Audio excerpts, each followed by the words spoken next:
Timed out for the morning rush, a New Mexico man will head to trial after people reported that he was impersonating an officer. State police say that 48-year-old Herman Herrera says his truck had state police stickers because his wife works for the department. Later, officers stopped Herrera before he got behind the wheel to drive, and he admitted to drinking. He was then arrested and charged with his third DWI. On to new video that will likely be used in court against two suspects accused of shooting at a man during a fit of road rage. The victim told police the duo shot his truck multiple times near Lomas and Carlisle in November.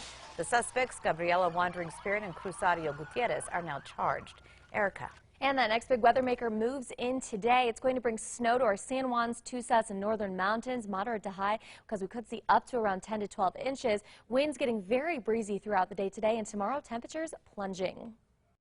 An investigation is underway this morning for a house fire in Roswell that claimed the life of a baby. Yesterday afternoon, the fire department responded to the fire near South Mulberry, and 3 children were sent to the hospital where an infant later died. The fire was extinguished, and at last check, the other 2 kids, ages 3 and 4, are still being treated. A New Mexico man in jail this morning accused of leading police in a wildfoot chase. Clovis police pulled over Moses Martinez after they say he drove through a red light. Officers say they found a gun in the car and that they smelled marijuana.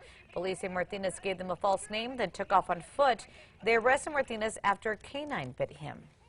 A Rio Rancho man is on a mission this morning to warn other drivers about speed bans. Jose Martinez created the Facebook page called Where's the Damn Van?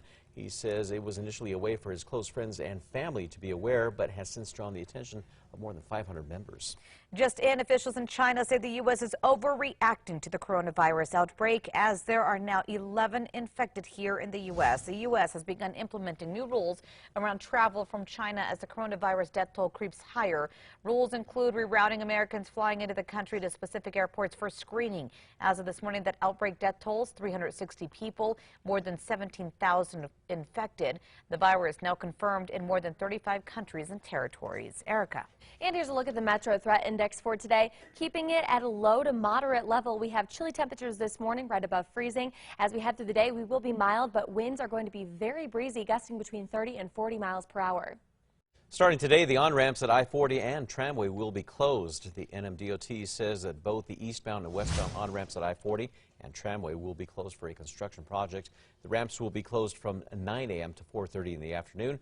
That closure will last through Friday. Today, House committee is expected to vote on a bill that could raise teacher salaries. House Bill 2 would raise pay for K-12 teachers, as well as allocate more money for early childhood services. If it does pass, it will move to the full House.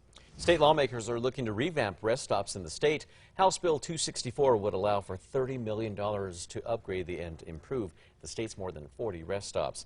Democratic lawmakers tell the New Mexican that the money would make sure that the bathrooms are kept clean from graffiti and vandalism. The bill is currently waiting to be heard in committee. Right now, the Better Business Bureau is warning people to be aware of false tax filings. Officials say that con artists can file fake tax returns in your name, and all they need is your Social Security number. They also say to be on alert for fake IRS calls. They're saying if someone calls you and demands money immediately, do not pay it. We're looking ahead for you. An expert is coming to the Natural History Museum to talk about Pluto. In honor of the 90th anniversary of Pluto's discovery, scientist John Spencer is visiting the museum, talking about his career exploring the outer solar system. The talk is this Wednesday from 6:30 p.m. until 8 p.m.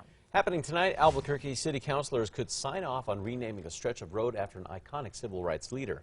Council is looking to rename a stretch of Bridge Boulevard near 4th Street after activist Dolores Huerta. The native New Mexican is best known for her advocacy on behalf of farm workers, immigrants, and women. New Mexico's only full-contact women's football team is looking for new recruits as Rio Grande Heat is entering its 2nd season with the Women's Football Alliance. They're needing 15 more players to make their team whole. People interested in joining can find information at alwaysonkrqe.com. Erica. Now let's get a look at that morning drive. On the map, no accidents to report or any major slowdowns this morning. Just some minor slowdowns on I-40 near the Big I. And here's a look at Tracker going south on I-25 near Montgomery. Looking pretty good. Well, don't be surprised if some of your co-workers caught the game flu. Here's what we mean. The day after the Super Bowl is often a sick day for millions of Americans. According to a recent survey, more than 17 million employees will likely take the day off of work. Of that number, nearly 5 million plan to call out, even though they are not really sick. Maybe they are sick. Maybe some of them are some sad Niners fans this morning.